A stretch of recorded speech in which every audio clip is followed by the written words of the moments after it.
কিছু বিচাৰকৰ ক্ষেত্ৰত দুই এটা অভিযোগ অহাটো স্বাভাৱিক কথা, কাৰণ এই সাংস্কৃতিক যেনেধৰণে আপোনাৰ ধৰি লওক খেলত এজন বিচাৰকে বিচাৰ কৰি উলিওৱাত অসুবিধা নাথাকে।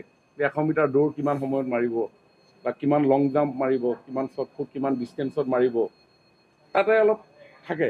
আৰু সংস্কৃতিটো এনেকুৱা, সকলোৱে ভাবে যে মই বেষ্ট পাৰফৰ্ম কৰিছোঁ, গতিকে সকলোৱে নিজেই বেষ্ট পাৰফৰ্মাৰ হিচাপে স্বীকৃতি বিচৰাটো স্বাভাৱিক কথা এজন প্ৰতিযোগীৰ কাৰণে।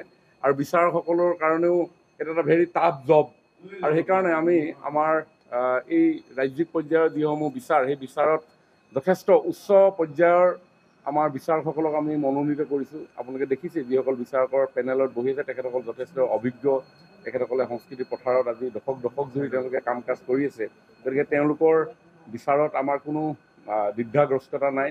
অসমৰ ৰাইজেও সেইটো মানি লৈছে। দুই এক প্ৰতিযোগীয়ে এনেধৰণৰ কিছু অভিযোগ হয়তো উত্থাপন কৰিছে, আৰু তেওঁলোকক মই কালি দুই এটা ভিডিঅ' দেখিছোঁ। সেই ভিডিঅ'কেইটাত যথেষ্ট ইনষ্টিগেট কৰি তেওঁলোকৰ পৰা কথা উলিয়াবৰ কাৰণে যত্ন কৰিছে। আৰু পাৰ্চনেলি সেই কেইজনমান বিচাৰকৰ লগত মোৰ কথাও হৈছে, আৰু তেখেতলোকে কৈছে যে তেখেতলোকৰ এই কথা বতৰাবিলাক এৰাই চলিবৰ কাৰণে অকণমান বেলেগ ধৰণে আমি তেওঁলোকক জনাইছোঁ, কিন্তু তেওঁলোকে ৰেকৰ্ডিং কৰি এইবিলাক কথা জনাই দিছে আৰু তাতে গোটেই কথাখিনি স্পষ্টীকৰণ দিছে।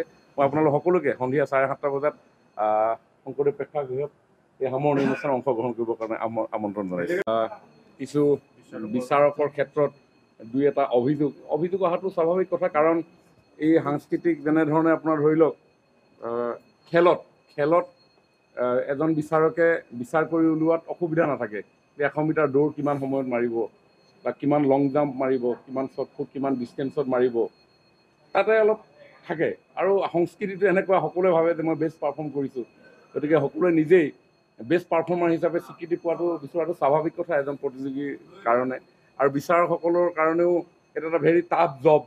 আৰু সেইকাৰণে আমি আমাৰ এই ৰাজ্যিক পৰ্যায়ৰ যিসমূহ বিচাৰ, সেই বিচাৰত যথেষ্ট উচ্চ পৰ্যায়ৰ আমাৰ বিচাৰকসকলক আমি মনোনীত কৰিছোঁ। আপোনালোকে দেখিছে যিসকল বিচাৰকৰ পেনেলত বহি আছে, তেখেতসকল যথেষ্ট অভিজ্ঞ।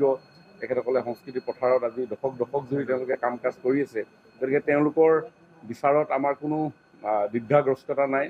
অসমৰ ৰাইজেও সেইটো মানি লৈছে। দুই এক প্ৰতিযোগীয়ে এনেধৰণৰ কিছু অভিযোগ হয়তো উত্থাপন কৰিছে, আৰু তেওঁলোকক মই কালি দুই এটা ভিডিঅ' দেখিছোঁ। সেই ভিডিঅ'কেইটাত যথেষ্ট ইনষ্টিগেট কৰি তেওঁলোকৰ পৰা কথা উলিয়াবৰ কাৰণে যত্ন কৰিছে, আৰু পাৰ্চনেলি সেই কেইজনমান বিচাৰকৰ লগত মোৰ কথাও হৈছে, আৰু তেখেতলোকে কৈছে যে তেখেতলোকৰ এই কথা বতৰাবিলাক এৰাই চলিবৰ কাৰণে অকণমান বেলেগ ধৰণে আমি তেওঁলোকক জনাইছোঁ, কিন্তু তেওঁলোকে ৰেকৰ্ডিং কৰি এইবিলাক কথা জনাই দিছে আৰু তাতে গোটেই কথাখিনি স্পষ্টীকৰণ দিছে। মই আপোনালোক সকলোকে সন্ধিয়া 7:30 বজাত শংকৰদেৱ প্ৰেক্ষাগৃহত এই সামৰণি অনুষ্ঠানত অংশগ্ৰহণ কৰিবৰ কাৰণে আমন্ত্ৰণ জনাইছোঁ।